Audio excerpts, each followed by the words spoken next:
देश में digital currency यानी ई रूपी के रिटेल पायलट प्रोजेक्ट को शुरू हुए 2 हफ्ते होने को हैं, लेकिन माना जा रहा है कि इसे इस्तेमाल को लेकर जो नतीजे आने की उम्मीद थी वैसे नतीजे नहीं आए हैं। जिन जगहों पर पायलट प्रोजेक्ट शुरू हुआ है वहां ई रुपए का इस्तेमाल बहुत ही सीमित पाया गया। रिपोर्ट्स की माने तो कुछ लोगों का मानना है कि इस्तेमाल इसलिए नहीं हो पाया क्योंकि रेगुलेशन स्पष्ट नहीं थे और आरबीआई को फिलहाल इस पर काम करना पड़ेगा। सर, क्या दुविधा है ई रुपए को लेकर? कहां फंस गए रुपया?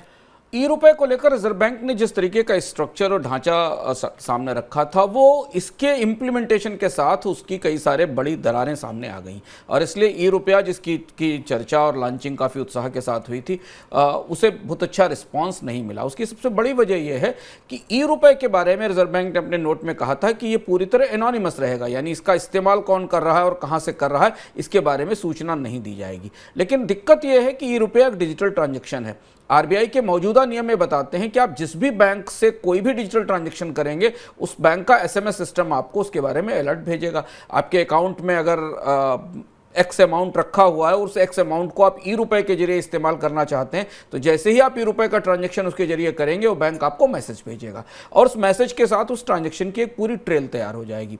बैंक इस दुविधा में है कि उन्हें मैसेज भेजना जरूरी है, जबकि रिजर्व बैंक का नियम कहता है कि यह ट्रांजैक्शन ई रुपये का एनोनिमस है। और इस जगह जाकर ई रुपया फंस गया। ना तो बैंकर बहुत उत्साह में दिखाई दिया, बैंकरों ने पहले दिन से इस पर सवाल उठाए, उन्होंने बहुत उत्साह नहीं दिखाया, क्योंकि इसके बाद अगर ये ट्रेल बनती है या ई रुपए के इस्तेमाल की सूचनाएं सबके पास पहुंचती हैं, तो फिर जो मूल ढांचा है ई रुपए को बनाने का, उस पर सवाल उठते हैं और उससे ये एनोनिमस की जगह स्यूडो एनोनिमस हो जाएगा, यानी कि थोड़ी जानकारी रहेगी, थोड़ी नहीं रहेगी।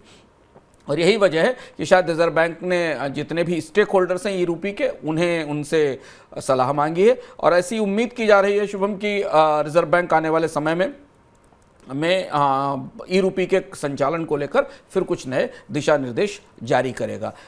इसमें टैक्स से जुड़े हुए भी कुछ प्रावधान हैं जिनके बारे में भी बैंकों को, टैक्स अथॉरिटीज़ को एक्सप्लेनेशन चाहिए, क्योंकि आप 50,000 रुपये से ज़्यादा का कैश पेमेंट नहीं कर सकते। ई रुपये में वो पेमेंट अलाउड होगा कि नहीं होगा, इस संदर्भ में भी क्लैरिटी नहीं। और तीसरा जो महत्वपूर्ण हिस्सा बैंकिंग के अपने अंदर के संचालनों का है, ये करेंसी इन सर्कुलेशन के साथ इसका हिसाब किताब कैसे होगा, ये भी एक सवाल है। और इसलिए ई रुपए की शुरुआत थोड़ी फीकी रही है, क्योंकि पूरी ज़मीन इसके मामले में, तकनीकी ज़मीन पूरी तरह से तैयार नहीं थी।